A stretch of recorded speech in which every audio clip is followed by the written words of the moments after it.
Eli Lake over at the, Bloomberg.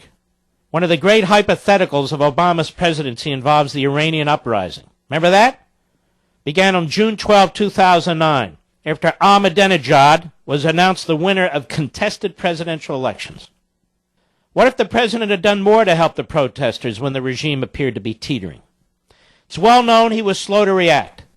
Now, there's very interesting information here. Obama publicly downplayed the prospect of real change at first, saying the candidates whom hundreds of thousands of Iranians were risking their lives to support did not represent fundamental change.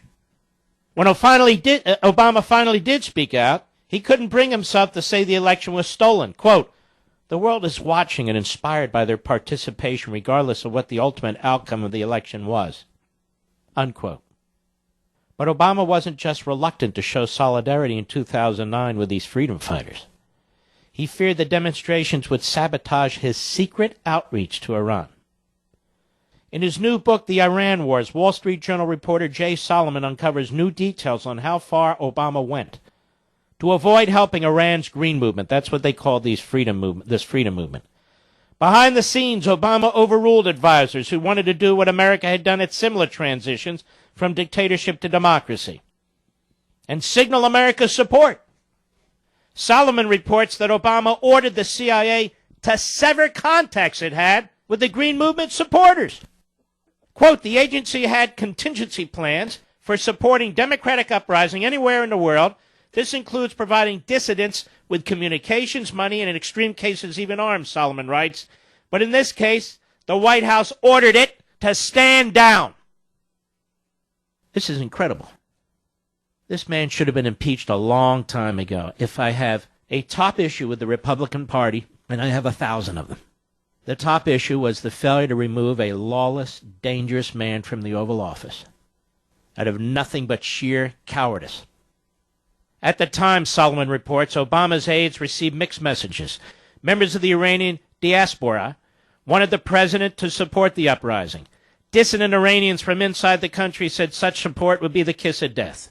In the end, Obama did nothing, and Iran's supreme leader blamed him anyway for fomenting the revolt. It's worth contrasting Obama's response with how the U.S. had reacted to other democratic uprisings. The State Department, for example, ran a program in 2000 through the U.S. Embassy in Hungary to train Serbian activists in nonviolent resistance against their dictator. Remember him? Milosevic. Milosevic, too, accused his opposition of being pawns of the U.S. government, but in the end, his people forced the dictator from power. Similarly, when Georgia President Edward Shevardnadze, remember him, met with popular protests in 2003 after rigged elections, George W. Bush dispatched James Baker to urge him to step down peacefully, which he did. Even the Obama administration provided diplomatic and moral support for popular uprisings in Egypt in 2011 and Ukraine in 2014. But Iran is a different story. Obama, from the beginning of his presidency, tried to turn the country's ruling clerics from foes to friends. It was an obsession. And even though the president would impose severe sanctions on the country's economy at the end of his first term and the beginning of his second, from the start of his presidency, Obama made it clear the U.S. did not seek regime change for Iran. And let me tell you something, ladies and gentlemen. We, your children and your grandchildren, are going to suffer as a result of this. It's debatable whether the U.S. ever did support such a policy, but it's striking the lengths to which Obama went to make good on his word. As Solomon reports, Obama ended American programs to document Iranian human rights abuses. He wrote personal letters to the Iranian Supreme Leader, Khamenei, assuring him the U.S. was not trying to overthrow him. Obama repeatedly stressed his respect for the regime in a statement marking Iran's annual Nowruz celebration. Obama's quest to engage the mullahs seems to have influenced his decision-making on other issues, too.